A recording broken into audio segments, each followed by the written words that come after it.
Civil government, so far as it is instituted for the security of property, is in reality instituted for the defense of the rich against the poor, or of those who have some property against those who have none at all.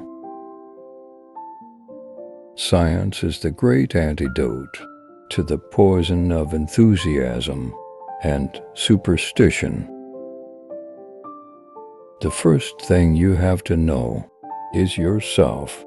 A man who knows himself can step outside himself and watch his own reactions like an observer. It is not from the benevolence of the butcher, the brewer, or the baker that we expect our dinner, but from their regard to their own self-interest.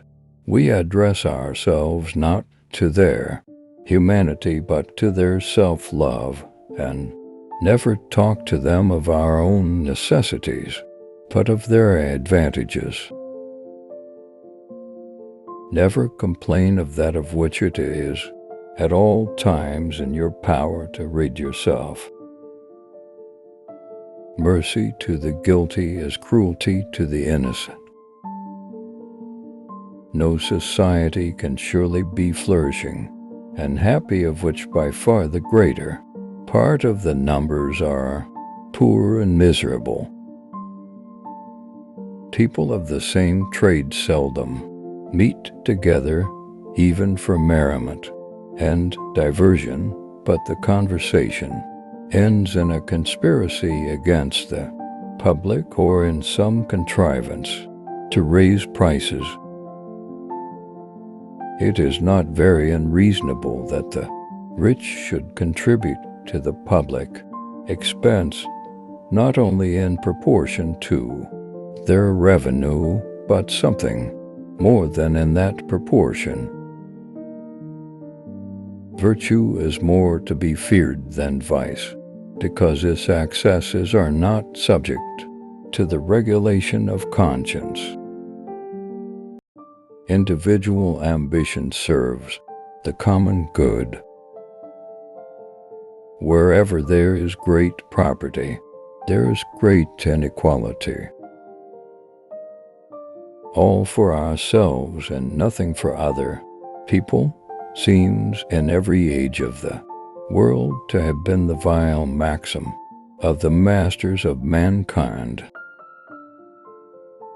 Every man lives by exchanging. Man is an animal that makes bargains. No other animal does this. No dog exchanges bones with another. How selfish soever man may be supposed, there are evidently some principles in his nature which interest him in the fortune of others and render their happiness necessary to him, though he derives nothing from it, except the pleasure of seeing it. Problems worthy of attacks prove their worth by hitting back. The learned ignore the evidence of their senses to preserve the coherence of the ideas of their imagination.